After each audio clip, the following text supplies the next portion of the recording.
Teknologi sekarang itu luar biasa ya, apalagi teknologi informasi. Nah, pertanyaannya, perkembangan teknologi informasi atau teknologi yang kita kenal sekarang ini sejauh mana dimanfaatkan secara benar?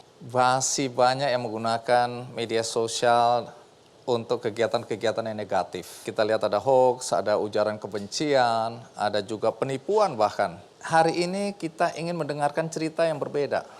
Bagaimana orang-orang memanfaatkan media sosial ini untuk kegiatan-kegiatan yang positif, untuk menggerakkan masyarakat berbuat baik. Dan itu dilakukan antara lain oleh tamu pertama kita semua ini. Siapa mereka? Kita sambut Kemal dan Willy.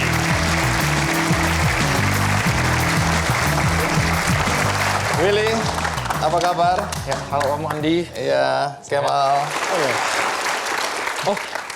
Sebelum mulai boleh kita ngasih ini? Oh, Hoodie Sondaikus buat Om Andi. belum ngobrol aja dia udah kasih sesuatu. Luar biasa anak-anak ini. Oke, ini Sondaikus. Sondaikus. Nanti cerita ya Sondaikus ini ya. Oh iya, iya Pak. Tapi ini diterima dengan senang hati. Belum apa-apa kalian sudah berbuat baik. Terima kasih. Om Edi simpan dulu ya. Iya. Oke. Masih ada lagi? Masih ada lagi sama ini. Oke, ini apa Maskot ini? kita, Rory the Rhino gitu. Rory the Rhinos. Rory sang badak Jawa. Yo, apa kabar ya?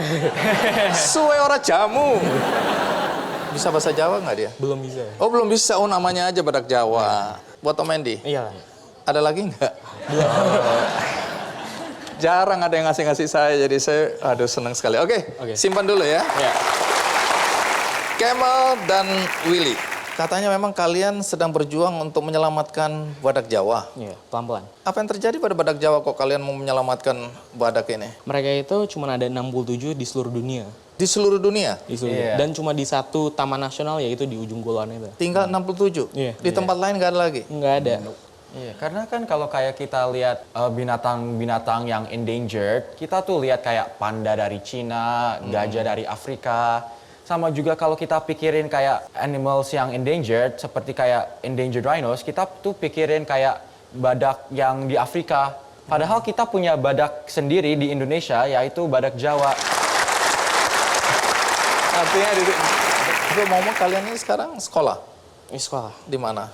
Di BINUS kita SMA kelas 2. Ini teman kelas atau? Satu angkatan tapi nggak sekolah. Cerita sedikit awal mula kenapa kalian punya perhatian pada badak Jawa? Di sekolah kita ada program community service di mana semua anak itu harus mengerjakan sesuatu untuk lingkungan hidup atau untuk community yang lain gitu. Iya. Dan waktu saya research saya menemukan tentang badak Jawa ini. Dan saya mikir, wow ini tuh suatu cause yang belum banyak orang tahu gitu. Maksudnya it's something that is really worth it to do, but then a lot of people are doing. Makanya saya ngomong langsung ke dia, keesokan harinya sama Avi, founder yang lain itu. Mana Avi berdiri? Coba. Oh, ada Avi di sini ya. Baik. Dan nanti perkenalkan teman-teman yang lain karena sekarang anggotanya bukan cuma bertiga ini ya. Oke, terus? Ya abis itu kita langsung mulai tuh kerja gimana kita bisa membantu badak Jawa. Jadi kita langsung cari di online gimana tuh tentang ternyata badak Jawa itu di ujung kulon. Abis itu kita juga nyari-nyari kontak di ujung kulon sampai goal kita di dalam bulan yang first month itu untuk membuat dokumenter badak Jawa. Dengan cara kalian ke sana?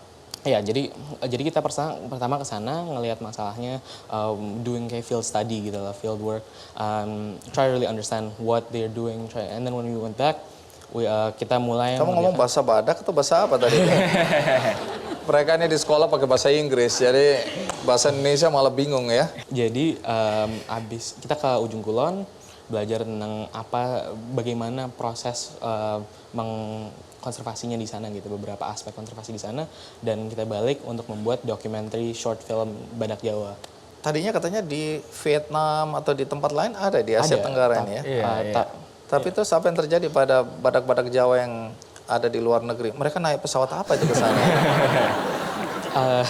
Tadinya kan badak Jawa itu sebenarnya spesies badak yang paling abundant gitu di Asia Tenggara. Tapi karena hunting dan poaching di seluruh Asia, sekarang populasinya itu terpencil di ujung kulon ini gitu. Jadi Willy, kalau diburu itu kenapa badak itu diburu? Dicari dagingnya, culanya atau apa? Badak Jawa ada culanya nggak ya? Ada. Oh ada ya.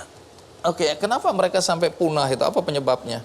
Tunggu. Oh, karena kayak mereka mau ambil culunya karena mereka kayak mau bikin obat-obatan gitu. Oh, oke, jadi benar itu ya. Iya, karena Dagingnya? kayak di budaya Vietnam, budaya Cina, mereka tuh kayak believe itu Punya culunya- khasiat ya. Punya. Iya, kayak mempunyai banyak benefits yang bisa membuat mereka jadi healthy. Lebih kuat, ya, lebih sehat ya. Iya, iya. Itu kepercayaan di beberapa negara itu yang membuat badak ini diburu. Kalau di Indonesia kenapa mereka punah? Kalau di Indonesia sebenarnya masalahnya di Ujung Kulon itu emang dari dulu emang banyak badak Jawa gitu lah. Tapi sekarang populasinya itu emang lagi naik sebenarnya. Oh, Tadinya itu sekarang lagi naik pelan-pelan tapi jadi mereka ini berkembang biaknya mudah atau susah? susah sih maksudnya. Kenapa susah? Mereka itu solitary animal. Jadi mereka tinggalnya sendiri-sendiri dan susah untuk mating lah, untuk berkembang biak gitu. Oh, jadi nggak ada tempat pertemuan bagi mereka untuk pacaran di taman itu nggak ada ya? Enggak. Oh, jadi ini sendiri-sendiri mereka jalan gitu ya?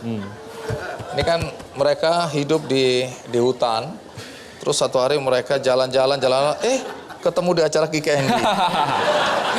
Terus dia bilang, kamu juga, ayo kita kawin. Gue laki tahu nggak? Sama-sama laki. Nggak jadi. Akhirnya punah. Oke, tapi mereka memang binatang yang penyendiri ya, bukan dalam komunal gitu, sehingga mereka agak susah berkembang biak. Katanya pemalu juga ya? Iya. Iya, karena kan kayak Ujung Kulon tuh kayak taman yang sangat luas, kayak Iya. gede sekali. Sama badak Jawanya tuh cuma ada 67. Terus karena kan kayak gede sekali dan populasi badak jadi Jawanya dikit, kayak susah untuk mereka kayak bertemu. Bisa-bisa sampai mati mereka nggak ketemu siapa-siapa ya. Iya. Ini Kasihan ini. Kayak kalau aku sama Kemal kayak ke mall tapi nggak punya HP. Wah, ini analoginya keren. Kotanya tadi berapa sekarang? Sekarang di audiens itu ada 7 orang. Nah, boleh berdiri ya 7 yang lain. Sama Afi juga boleh. Ya. Terima kasih. Bukan cuma urusan badak belakangan ini ya. Setelah kalian main-main ke sana, kalian melihat ada problem lain yang dihadapi oleh masyarakat di Ujung Kulon atau di Banten sana ya. Terus kalian terlibat dalam kegiatan sosial karena katanya ngelihat waktu itu dampak dari tsunami. Terus soalnya apa kan- yang kalian lakukan? Pertama kan kita kerjasama dengan orang-orang yang dari Ujung Kulon ya. Iya. Dan waktu tsunami tahun kemarin, Desember 22, kan ada tsunami di Tanjung Lesung. Dan karena itu mereka juga, kita juga ingin membantu mereka yang korban-korban tsunami. Siapa yang dibantu? Jadi ada beberapa kontak di sana seperti Pak Yudi. Pak Yudi itu park administrator di Ujung Kulon yang kita udah kerjasama udah lama gitu. Kalian lakukan apa di sana? Kita membuat kampanye menggalang dana di Kita Bisa, platform crowdfunding Iya. yang lama. Terus uangnya dipakai untuk? Uangnya dipakai jadi 60% dari uang yang kita galang, dari 100 juta yang kita galang itu dipakai untuk mengupgrade huntaranya mereka gitu. Hunian sementara ya, Hunian huntara sementara, itu ya. iya. Oke. Selain itu katanya bantu nelayan juga ya. Oh iya, itu kan Apa bantuannya? dan 40%-nya lagi yang kita galang dipakai untuk program langkap. Apa itu? Langkap itu tipe plant di Ujung Kulon yang butuh dikontrol, soalnya itu jadi kayak threatening the population of Javan rhinos gitu. Oke. Terus perahu-perahu itu ya, katanya perahu rusak, kemudian nelayan nganggur. Itu sebenarnya kampanye kita yang baru, namanya Oh, Awak Kapal. ada lagi? Iya, yang kedua. Oke, menarik. Namanya Awak Kapal Badak. Sekarang bisa diakses di Kita Bisa dan benihbaik.com. Jadi bantu perahu-perahu yang rusak ya. Nah, yang Om Endi nggak paham, kemudian kalian bantu klub-klub sepak bola anak-anak di sana. Oh, Ini urusannya apa lagi nih? jadi kan kalau misalnya ngeliat project-project ini kan kayak agak random gitu lah. Oke. Sebenarnya dalam yayasan kita itu ada tiga goal, 3 approaches, 3 misi gitu lah. Iya. Yaitu pertama direct conservation. Ya, langsung ke urusan badak-badak ini. Iya, seperti yang konservasi program badak, lengkap iya. itu. Keduanya community build up. Oke.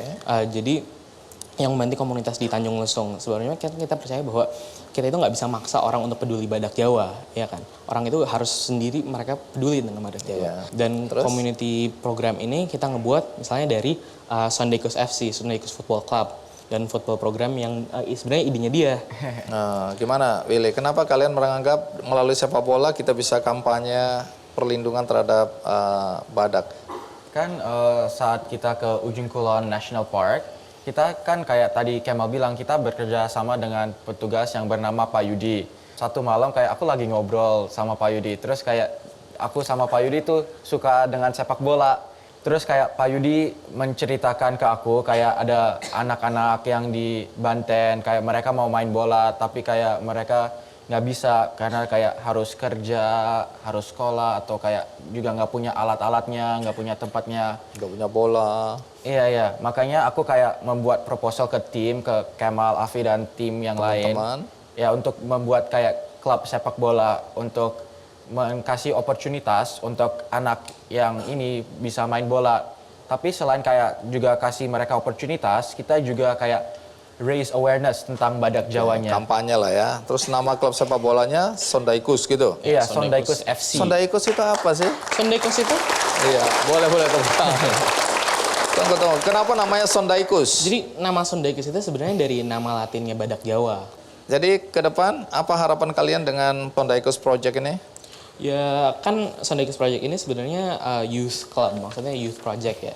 Jadi kita pengen adik kelas dan dari sekolah-sekolah lain untuk melanjutkan project kita gitu. Maksudnya kalau misalnya pengen membantu, kita tinggal ke website kita, tinggal sign up. Kita ada page baru untuk sign up atau menanyakan pertanyaan tentang Apa aja? Terus galang dana di benihbaik.com sekarang ya. Sama ini juga Rory Drano atau Rory. Iya, ini kalau ada yang tertarik untuk bisa dapatkan ini di mana? Ke Ujung Kulon cari sendiri gitu.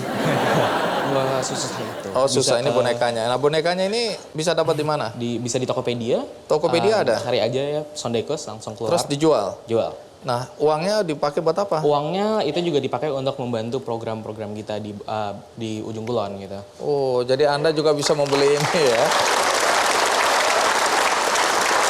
Baik, Kemal, Willy, Afi, dan teman-teman semua, kalian hebat. Jadi mudah-mudahan apa yang kalian lakukan sukses, banyak orang yang bisa dibantu ya. Ini tamu kita berikutnya hanya lulusan SD, tapi dia tidak ingin agar apa yang dia alami, dia rasakan terjadi pada anak-anak yang lain. Karena selain hanya lulusan SD, orang tuanya bercerai. Maka dia bangkit melakukan sesuatu untuk anak-anak di kampungnya. Siapa dia dan apa yang dia lakukan? Ikuti terus Kick and Day. Pendidikan tidak menjadi hal yang Prioritas. penting, prioritas bagi penduduk. Jadi kalau keluar SD, ya sudahlah bertani. Paling ujung-ujungnya juga nikah atau bertani.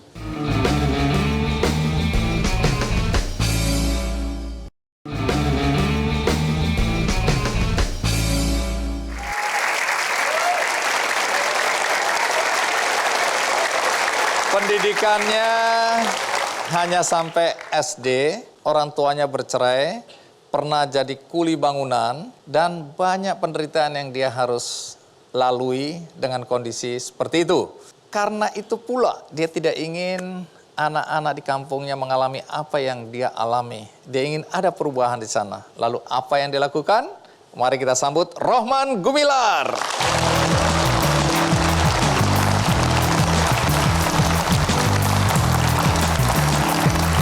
Kang Rohman, terima kasih. Nah, apa benar Anda lahir dari keluarga yang kemudian berpisah? Keluarga saya bercerai itu ketika saya kelas 3 SD. Setelah itu saya dibesarkan oleh nenek. Dan setelah lulus SD, ya saya merantau ke kota. Ke Kota mana? Bandung. Bandung. Pernah juga di Jakarta ya sebagai kuli bangunan. Kuli bangunan. Kuli bangunan Umur berapa Anda di jadi kuli pabrik. bangunan? Tahun 91 keluar SD. Iya. Setelah itu proses jadi kuli bangunan, karyawan pabrik, Pekerjaan orang tua waktu itu apa ya? ya buruh tani. Buruh tani. Buruh tani. Pekerjaan Anda sekarang apa? Sekarang ya pekerjaan pokok saya dah bertani juga. Bertani juga. Bertani juga. Buruh tani atau punya lahan sendiri? Dari buruh tani saya tabung ya akhirnya saya punya lahan sendiri walaupun tidak besar, tidak banyak.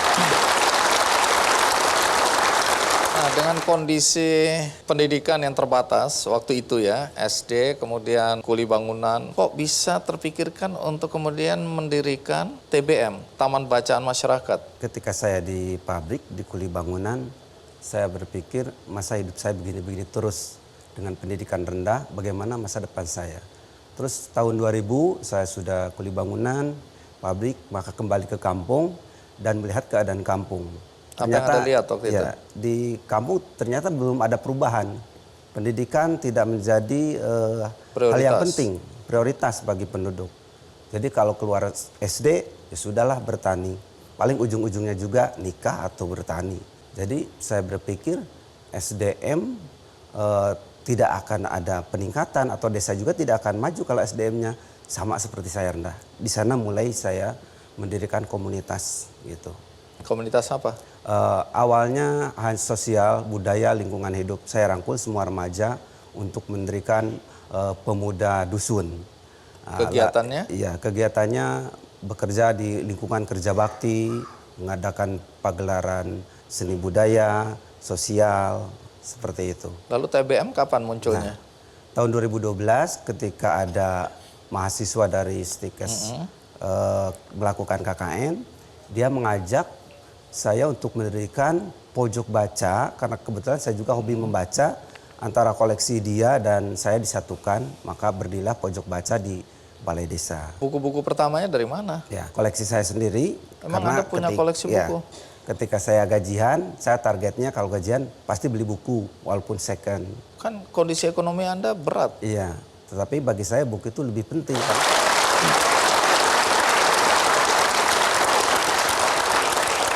Omong-omong, TBM yang Anda dirikan sekarang ada berapa? Kalau TBM pokoknya ya cuma satu saya akan, tapi saya merintis juga membangkitkan pemuda-pemuda di desa lain untuk mendirikan TBM.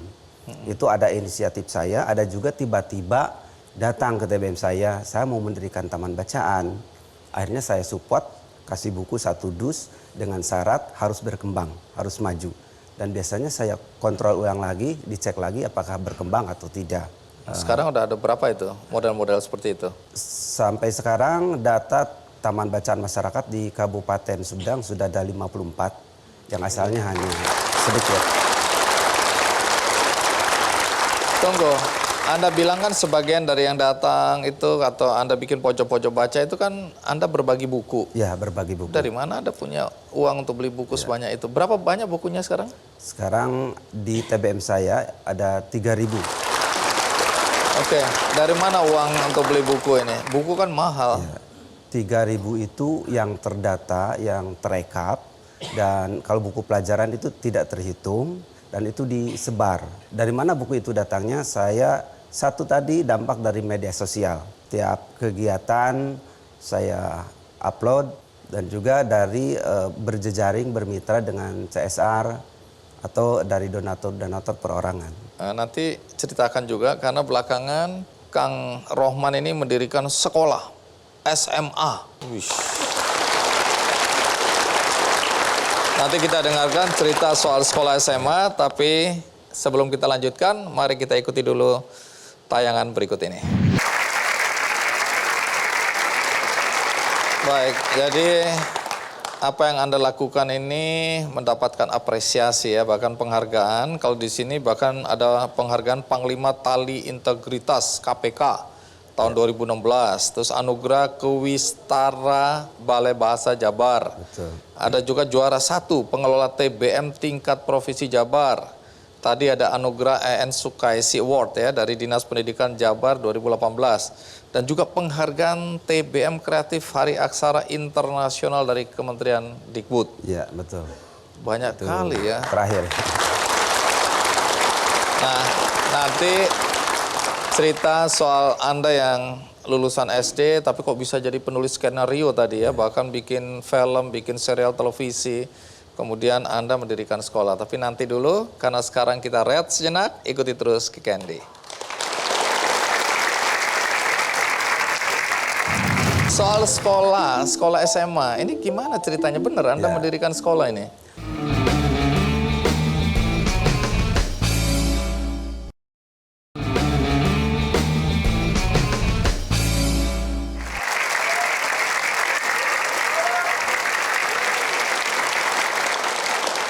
Terima kasih Anda masih bersama saya di acara Kikendi dan masih cerita tentang Kang Rohman Gumilar. Saya ingin tahu karena di video tadi disebutkan Anda juga membuat skenario. Skenario film. Penulis Ya, betul. skenario film. Betul. Dari mana keahlian itu? Karena Anda cuma lulusan SD. Itu kan berkat dari membaca buku. Oh, berkat membaca buku. Pernah ikut pelatihan menulis nggak? Ikut pelatihan menulis skenario, kebetulan karena itu berkat media sosial juga. Pada tahun 2016 saya dikasih kesempatan oleh Kemdikbud Pusbang Film untuk mengikuti workshop penulisan skenario film. Sampai mendapatkan ya sertifikat. Tapi ya, Kang Rohman sendiri pernah bikin skenario betul-betul kemudian jadi film atau cuma teori aja? Salah satu film pertama skenario saya yang diproduksi malah jauh, yaitu untuk TPRI Gorontalo. Gorontalo sana, Iya, dari Gorontalo. Sumedang diproduksi. Terus ada lagi nggak? Untuk TV-TV lokal, kebetulan mungkin sebulan sekali atau 2 bulan sekali ada yang suka ngontek. Kang Rohman bikinkan lagi skenario film tapi untuk yang berkaitan dengan pendidikan untuk anak-anak. Oke, jadi bikin skenario untuk televisi lokal. Untuk televisi lokal. Banyak. Sudah 30 skenario yang saya bikin. Nah, Anda bahkan melatih anak-anak di kampung itu untuk menulis skenario juga ya? Untuk menulis, ya. Apa manfaatnya buat anak-anak itu?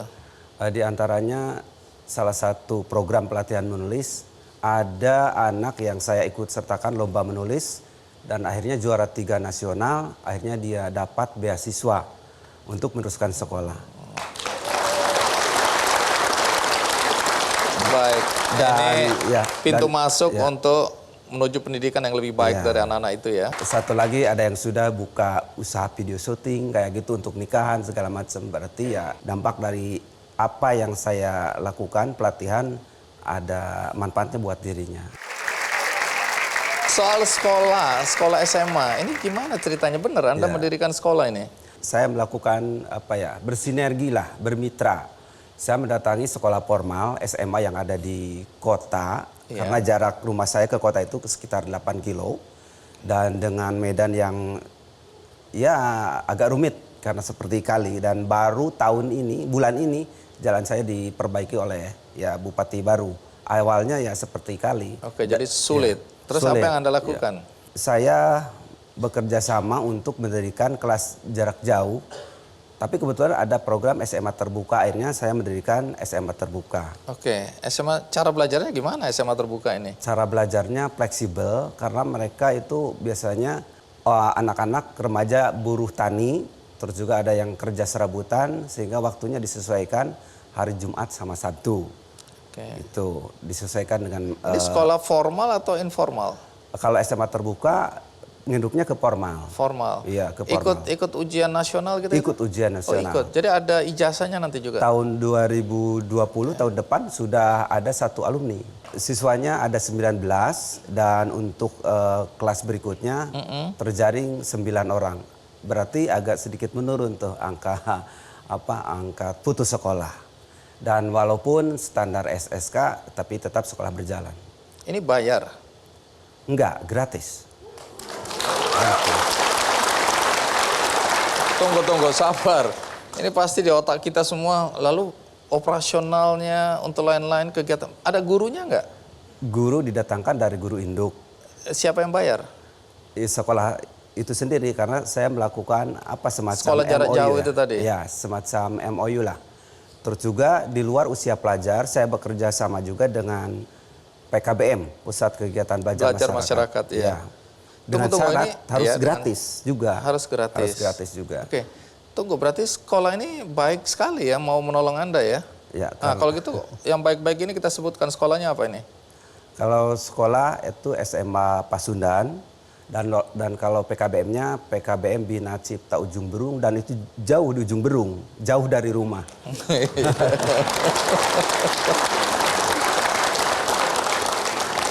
Tunggu. Ini kan Anda mendorong anak-anak di kampung Anda untuk sekolah setinggi-tingginya tentu ya. Iya. Lah nasib Anda sendiri gimana? Anda kan lulusan SD aja nih. Terus? Saya terkadang ada sedih, ada bangga, jadi campur aduk jadinya. Sedihnya ketika alumni yang saya bina udah jadi mahasiswa, ada yang bekerja kadang di luar negeri di Malaysia, terus ada juga yang jadi polisi, PNS. Saya mah tetap saja begini. Tapi ada keinginan untuk meningkatkan pendidikan Anda nggak? Ya, ada. Karena dari tahun 2017 saya sudah lulus kesetaraan juga, paket C. Jadi Anda punya ijazah SMA sekarang? Punya ijazah Wah, SMA. selamat dulu. Ya. Sudah menikah sekarang? Sudah menikah. Nah, istri tercinta boleh berdiri. Iya, kita berikan aplaus. Iya. Karena ini perjuangan bersama-sama ya. Bersama-sama. Istri juga ikut paket C juga ya.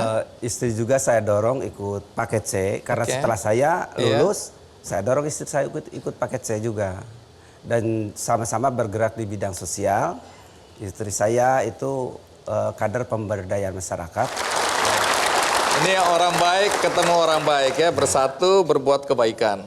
Nah, saya ini tahu Kang Rohman ini karena menggalang dana di benihbaik.com.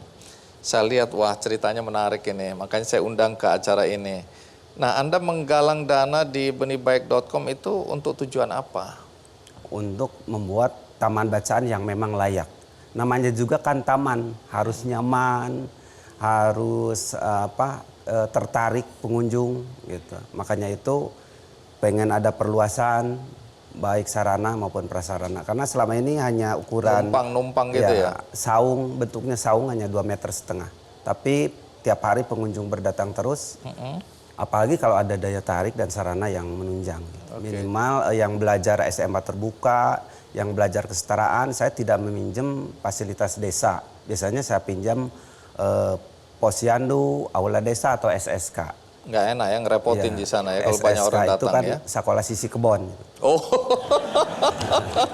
sekolah pinggir kebun, SSK iya. Saya selalu bertanya ini karena bagi sebagian yang nonton acara ini, dengerin Anda ngomong seperti ini gitu kan ya, penonton di rumah selalu bertanya, emang apa sih bahagianya ngurusin orang, ngurusin diri sendiri aja udah berat. Kenapa kita harus berbagi dengan orang lain? Apa yang membuat Anda bahagia dengan apa yang Anda lakukan sekarang ini? Saya merasa bahagia sekali apabila ada orang yang saya ajak kebaikan bisa berubah. Banyak orang yang menyangka saya hebat. Justru yang hebat itu yang saya ajak, dia mau berbuat kebaikan. Setiap program yang saya buat di TBM selalu dikait-kaitkan dengan kebaikan. Pas dari Anda mengatakan bahwa orang-orang yang Anda bantulah yang hebat, tapi kita semua harus mengakui bahwa Kang Rohman dan istrinya adalah orang-orang yang hebat. Kita berikan aplaus. Ya.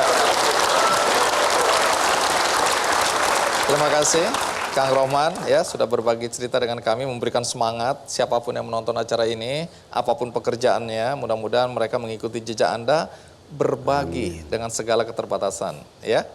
Nah, berikutnya kita akan dengarkan cerita bagaimana melalui media sosial juga, bagaimana teknologi informasi yang berkembang ini dimanfaatkan dengan baik, termasuk oleh Grab. Karena Anda mungkin tidak sadar,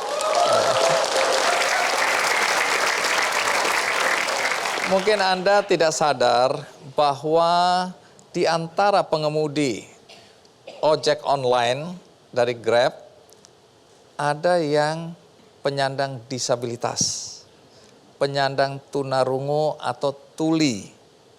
Nah, ini menarik untuk diceritakan, karena itu ikuti terus Kick Andy. Oh, pukul bahu, bukan kepalanya ya. Soalnya kepala saya dikira helm ini.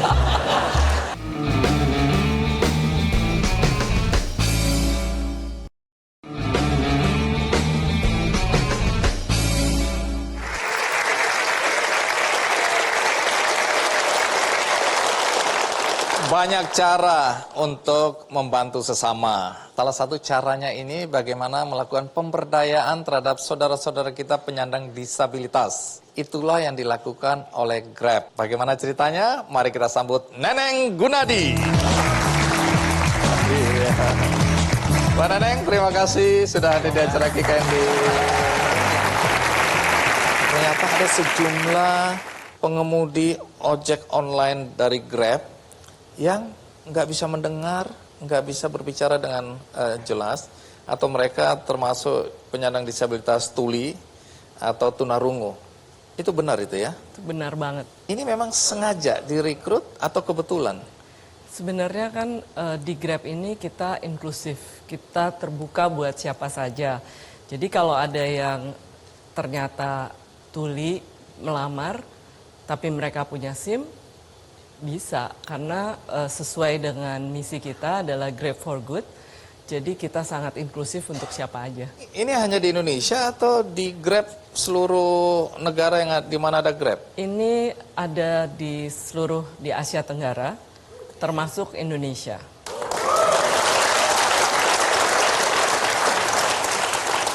Oke, kalau total gitu ada berapa banyak pengemudi ojol yang tuli ini? Ada 800 orang di seluruh Asia Tenggara. Kalau di Indonesia ada berapa itu? Di Indonesia sekarang ada 130 orang. Ada di kota mana aja itu? Di Jakarta, Bandung, Medan, Surabaya. Bukan cuma teman-teman penyandang disabilitas tunarungu atau tuli aja ya. Katanya ada penyandang disabilitas lain yang juga diberdayakan oleh Grab. Nanti cerita, karena juga ada supir-supir Grab car atau mobil yang juga ternyata dilatih untuk melayani penyandang disabilitas. Betul. Jadi melayani penumpang penyandang disabilitas. Betul. Tapi sebelum kita lanjutkan, ada baiknya kita lihat dulu tayangan berikut ini. Bang Neneng, bisa cerita bagaimana awal mulanya sehingga Grab kemudian merasa teman-teman kita, saudara-saudara kita yang tuli atau tunarungu ini juga harus mendapat kesempatan. Grab dari awal yang memang didirikan itu punya misi untuk memberi kesempatan kepada setiap orang untuk mempunyai pekerjaan dan mendapatkan income. Pada waktu kita mengatakan setiap orang, itu benar-benar terbuka. Karena kita tahu dari beberapa teman-teman driver kami yang tuli, itu sebelumnya mereka susah mencari pekerjaan, mereka tidak diterima, setelah ketahuan mereka tuli, mereka langsung diputus pekerjaannya. Jadi buat kami, kenapa ya? Karena sebenarnya kan semua orang harus mempunyai kesempatan yang sama gitu. Jadi sebenarnya itu yang menyebabkan kami selalu mengatakan bahwa kita inklusif. Untuk rekrutmen teman-teman atau saudara-saudara kita yang tuli atau penyandang tunarungu ini, apakah dilakukan sendiri atau ada kerjasama? Untuk rekrutmen itu sendiri, seperti saya katakan tadi, kita terbuka untuk semua. Jadi kalau kita ada namanya driver acquisition, semua orang bisa daftar. Nah, pada waktu kita tahu mereka tuli, kemudian kan harus mengikuti training. Nah, trainingnya itu khusus. Artinya khususnya itu apa? Jadi buku trainingnya atau apa yang di mobile phone-nya itu bentuknya agak berbeda. Oh, jadi ada itu dibedakan. subtitlenya, Oh. ada subtitlenya. Tadinya kan nggak ada. Iya. Jadi kalau untuk yang tuli, jadi mereka bisa baca gitu. Hal-hal seperti itu. Dan kemudian kami juga kerjasama dengan Gerkatin, Gerakan untuk Kesejahteraan Tuli Indonesia. Iya. Nah, itu ada kerjasama seperti itu juga? Ada kerjasama seperti itu. Jadi pertama mereka mereview bahan materi training kita, dan kemudian juga kami akan meminta mereka untuk mengajarkan bahasa isyarat buat tim-tim dari Grab Indonesia. Dan di sini ada sejumlah teman-teman juga ya, teman-teman Ya. tuli. Kalau Anda lihat Uci sedang menjelaskan apa yang saya sedang bicarakan ini, sehingga mereka juga bisa paham, bisa mengikuti pembicaraan Iya. kita ini ya. Iya, kita ada 6 Grab driver Yang hadir di tuli sini. yang hadir di sini. Mungkin bisa Iya, berdiri. boleh berdiri. Iya.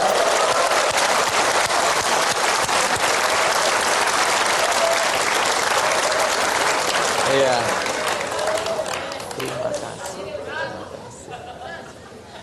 Baik.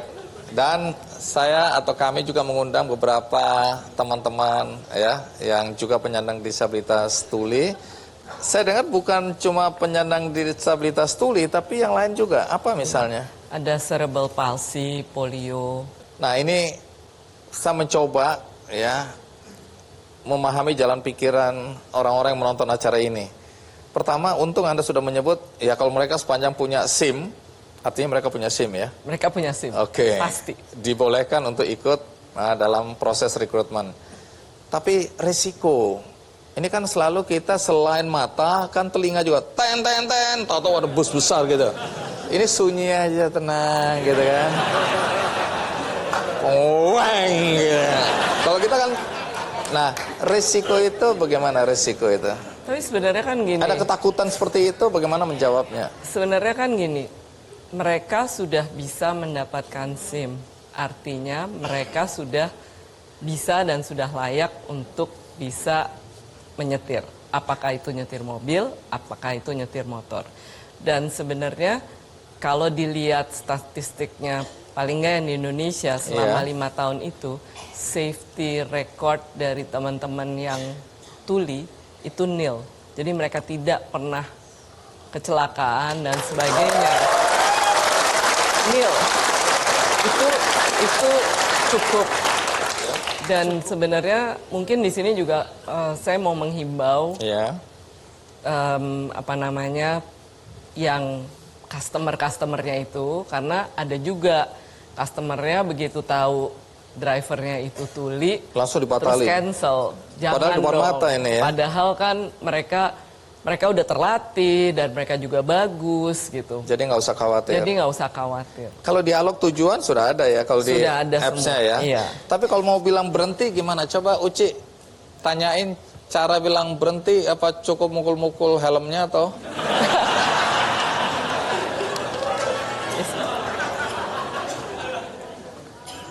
Oh, pukul bahu bukan kepalanya ya.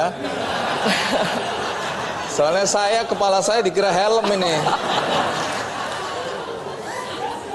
Bahu, cukup bahu. Oke. Kalau bilang jangan ngebut. Jangan ngebut. Saya kan di belakang, gini-gini aja ya. Oh, pelan. Oke. Terima kasih, terima kasih.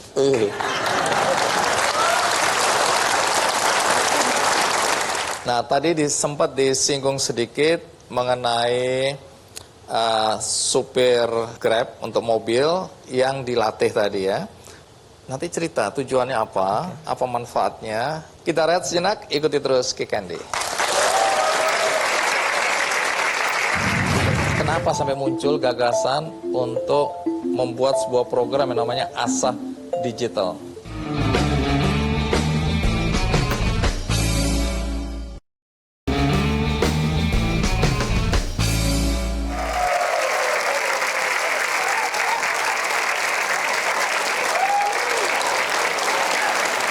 Tadi kan kita bicara mengenai bagaimana memberikan kesempatan kepada setiap orang, termasuk yang penyandang disabilitas tuli, untuk bisa juga bekerja sebagai pengemudi ojek online di Grab. Tapi bukan cuma pengemudi, tapi juga penumpang. Apa yang dilakukan oleh Grab untuk penyandang disabilitas yang dilayani? Ini sebenarnya kembali mengenai inklusivitas tadi gitu kan, karena banyak penumpang-penumpang kita juga yang disable kan.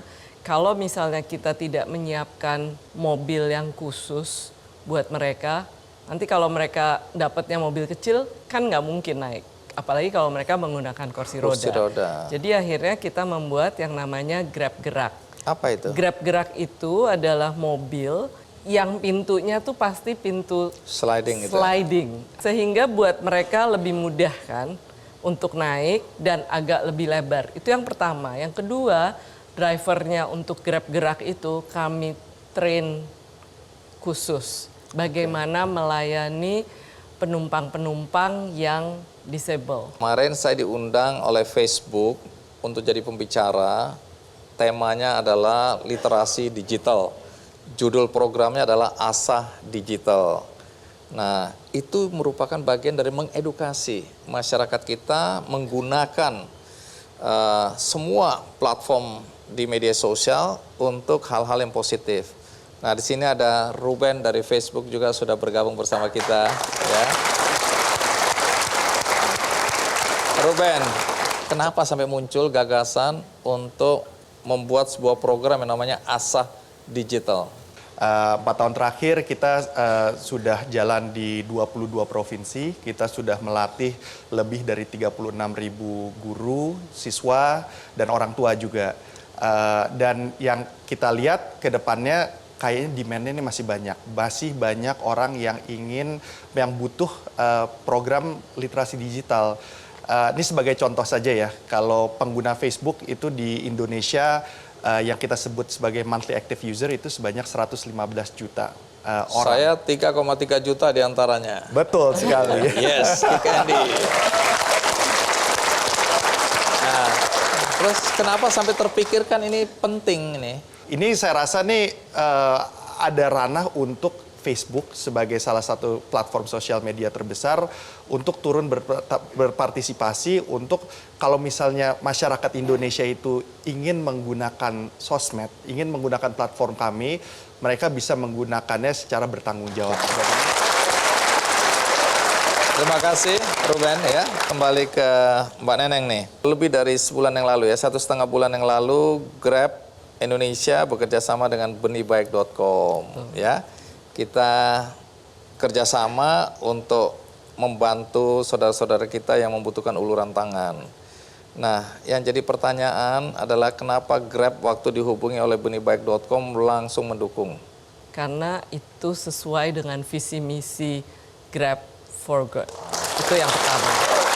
Yang kedua, kami juga sadar bahwa banyak sekali di dunia ini orang yang ingin memberikan donasi dan yang ingin memastikan bahwa kalau sudah memberikan donasi itu sampai kepada orang yang benar-benar memerlukan. Jadi kami memberikan wadah untuk seluruh customer kami yang ingin berdonasi dan yakin bahwa donasinya itu akan sampai. Benih Baik adalah yang ingin kami kerjasama gitu, karena dengan begitu sebenarnya benihbaik.com itu langsung tayang di 8 negara di mana Grab ada, seluruh Asia Tenggara. 8 negara. Terima kasih. Salah satu yang menarik juga yang dikampanyekan atau kasusnya diangkat di benihbaik.com adalah penggalangan dana untuk museum musik. Nah, saya tertarik sekali ingin tahu apa sebenarnya museum musik ini karena agak unik. Tapi kita akan mendengarkan ceritanya sebentar lagi. Sekarang kita rehat, ikuti terus Ki Candy.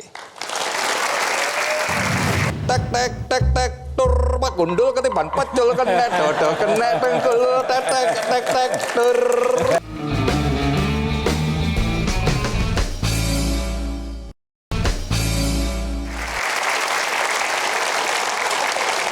Ketika saya melihat-lihat siapa saja yang menggalang dana di benihbaik.com, saya menemukan kan banyak sekali cerita yang mengharukan, ya, yang menyedihkan, yang membangkitkan semangat, yang unik. Nah, salah satu yang saya lihat menarik untuk saya undang di acara ini adalah seseorang yang menggalang dana untuk Museum Musik Indonesia. Karena itu saya sudah mengundang penggagasnya. Mari kita sambut Hengki Herwanto. Iya.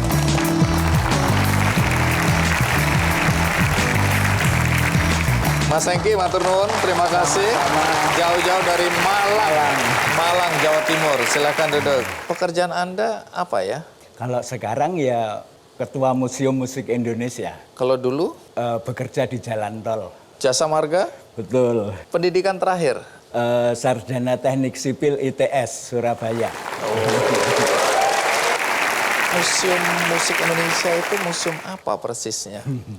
Iya, jadi museum yang menyimpan karya musik di Indonesia.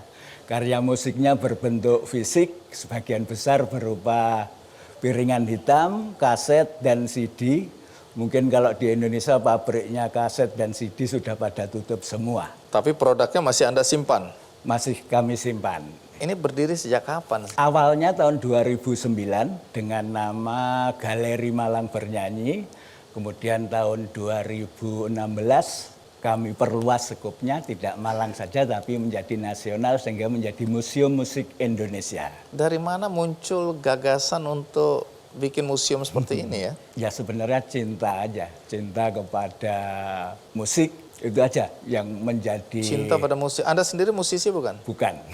Oh, kalau lihat koleksinya di sana itu berkaitan dengan satu jenis musik aja atau semua jenis musik? Semua jenis musik, bahkan yang seni pertunjukan yang masih ada kandungan musiknya seperti ketoprak, ludruk, wayang orang juga Anda ada. simpan juga? Iya.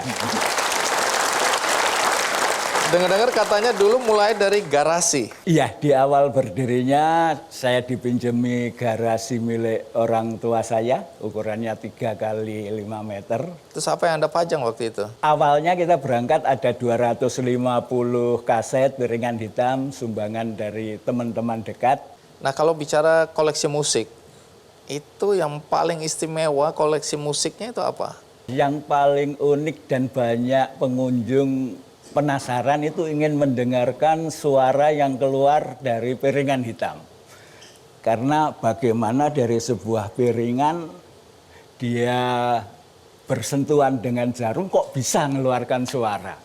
Selain itu apalagi tadi kan Anda bilang musik-musik, pokoknya pertunjukan yang berkaitan dengan musik pun Anda simpan. Ya? Iya, Itu iya. biasanya dalam bentuk apa? Selain piringan hitam, kaset? Piringan kaset, CD, kemudian ada juga dokumentasi berupa buku-buku dan majalah-majalah yang terbit mungkin mulai tahun 50-an, khususnya majalah musik. Dan bahan-bahan ini sangat menarik bagi para mahasiswa atau peneliti untuk menjalankan tugas-tugas kampusnya. Jadi mereka mencari data di museum, bahkan beberapa berhasil menjadi sarjana dengan skripsi yang mengambil data dari Museum Musik Indonesia. Wah, jadi Anda punya jasa juga ini ya. Nah, saya dengar ada koleksi baju-baju musisi atau pemain band ya. Betul. Ya. Anda koleksi juga? Kita terima sumbangannya. Jadi tidak secara khusus kita meminta, tetapi mereka dengan sukarela memberikan kepada kita dan kita display atau kita simpan. Mereka itu siapa? Beberapa nama, mungkin pernah kenal nama Dara Puspita? Penonton ada yang kenal? Saya mau bilang kenal nggak enak, berarti tahu umurnya. Dara Puspita, Ya, terkenal itu adalah band perempuan. Band perempuan yang pernah melanglang buana Sampai ke luar negeri ya. ke luar negeri. Oh, itu baju yang mananya yang disimpan di Anda ya? Loh, ini cuma supaya spesifik. Oh, mungkin karena saya ngomongnya begini jadi salah ya. Baju apa yang Iya, dititipkan? baju panggungnya yang pernah dipakai setiap pertunjukan. Saat ini anggotanya ada 4 orang, 2 ada di Belanda, 1 di Jakarta, 1 di Sidoarjo. Dan yang menyumbangkan itu adalah yang dari Belanda. Jadi baju yang dibuat tahun sekitar 1967 itu sudah tersimpan di Belanda. Dan ada sebuah museum di Belanda yang ingin meminta baju itu untuk koleksi museum di Belanda. Dia nggak kasih? Dia nggak kasih, Dia tapi kasih dia ke Anda? milih ke Malang.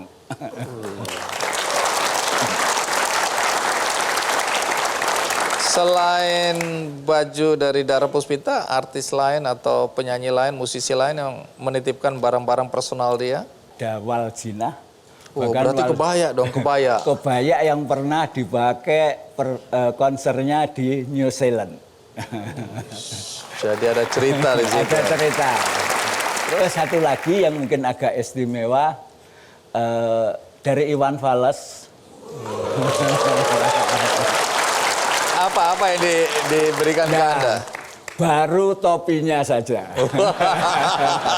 Lumayan. Lumayan. Ada cerita ya mengenai Iwan Fals. Terus kemudian selain benda-benda yang Anda ceritakan, ada benda-benda istimewa lainnya yang kalau saya datang ke sana kira-kira pasti saya senang melihatnya. Iya. Yang sangat surprise juga kami bisa menerima sumbangan 60 instrumen musik tradisional Nusantara dari 40 orang wali kota se-Indonesia. Dari Sumatera sampai Papua. Berarti museum Anda ini sudah mulai dikenal ya? Insya Allah. Oke. Nah, terus kemudian kalau dilihat lagi bahwa apa yang Anda lakukan ini saya dengar menginspirasi teman-teman lain untuk mendorong agar Ambon menjadi kota musik ya. City of Music gitu ya. Iya, jadi untuk memperoleh pengakuan sebagai kota musik dunia, salah satu persyaratannya adalah bahwa Ambon harus memiliki pusat konservasi atau pusat pengarsipan atau pusat dokumentasi musik di Indonesia. Nah, mereka 2 tahun yang lalu belum memiliki dan kemudian kami diundang ke sana untuk membantu mengisi koleksi dari pusat dokumentasi pusat dokumentasi musik nasional di Ambon. Ada 100 piringan hitam, 100 CD, 100 kaset yang kami suplai, kami kirimkan ke pemerintah kota Ambon sehingga akhirnya bulan yang lalu UNESCO mengakui Ambon sebagai kota musik dunia.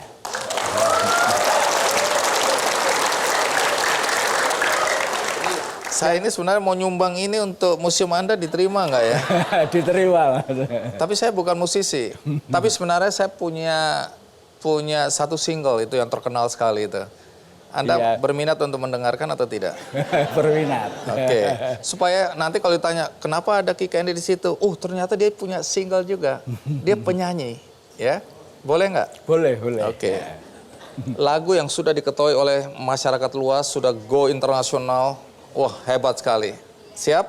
Siap. Tek tek tek tek tur pak gundul ketiban pacul kena dodo kena tengkul tek tek tek tek tur.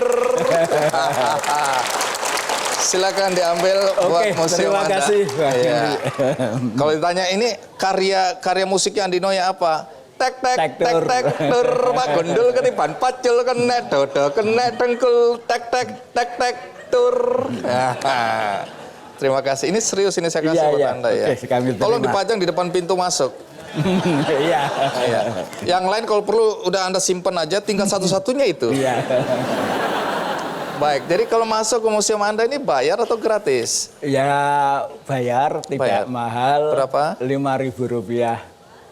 Cuma 5.000, maaf ya, cuma 5.000. Iya, betul. Apa itu cukup untuk operasional, untuk perawatan? Jauh dari cukup. Oleh sebab itu Anda menggalang dana di benihbaik.com. Oke, targetnya apa yang berapa nilai yang Anda harapkan bisa didapat melalui benihbaik.com ini? Iya. Kita berharap yang kita targetkan ini bisa untuk memenuhi biaya pemeliharaan koleksi selama 1 tahun. Tahun 2020. Jumlahnya 90 juta. Oke. Karena kami prihatin banyak piringan hitam yang selain kondisinya sudah kotor, yang perlu dibersihkan secara hati-hati, juga banyak yang covernya sudah rusak sehingga kita perlu bikin duplikat covernya. Harapan Anda dengan adanya Museum Musik Indonesia ini apa? Karya musik di Indonesia ini terdokumentasi dengan baik. Banyak contoh. Sehingga kalau terdokumentasi dengan baik, tidak akan terulang lagi lagu kita diakui milik negara lain. Misalnya. Baik, terima kasih Pak Engki ya dari Malang ke Jakarta untuk berbagi dengan kami cerita-cerita yang menurut saya inspiratif. Ya. Nah, untuk itu sebelum tutup saya minta Kemal ya naik ke atas mewakili teman-teman. Juga Mas Rohman. Iya, naik ke atas. Terus Pak Engki boleh di sini Pak Engki. Kebetulan ada yang mau berdonasi ya. Jangan lihat jumlahnya tapi inisiatif untuk membantu. Ini dari teman-teman saya juga dari Decolit ya. Ini pabrik cat dari Warna Agung. Silakan Kang Rohman dulu dari Decolit, ada donasi dan apresiasi senilai 10 juta. Ya. Demikian pula untuk Pak Hengki, ya ini ada donasi dan juga apresiasi senilai 10 juta. Ya. Dan Kemal, ini untuk Badak Jawa, ya, senilai 10 juta. Nanti ini akan disalurkan melalui benihbaik.com. Dan sebelum kita tutup, tentu saya ingin Mbak Neneng untuk tampil ke sini. Dan saya minta wakil dari benihbaik.com, Anggit Hernowo, untuk juga naik ke atas sini. Setelah ada benihbaik.com, itu ternyata teman-teman dari pengemudi ojol, dari Grab, juga ada yang menggalang dana di sana dengan persoalan mereka masing-masing, ya. Ada yang anaknya sakit, ada yang waktu itu kecelakaan, jatuh dan lain-lain. Nah, menggalang dana juga melalui benihbaik.com. Kita bisa lihat bantuan yang sudah diberikan.